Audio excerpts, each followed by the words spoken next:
Silvia. Hej Toto, hörni.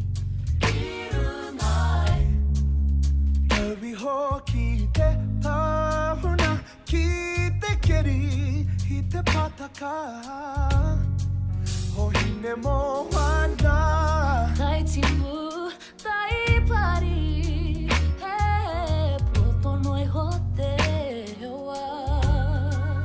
Tack för till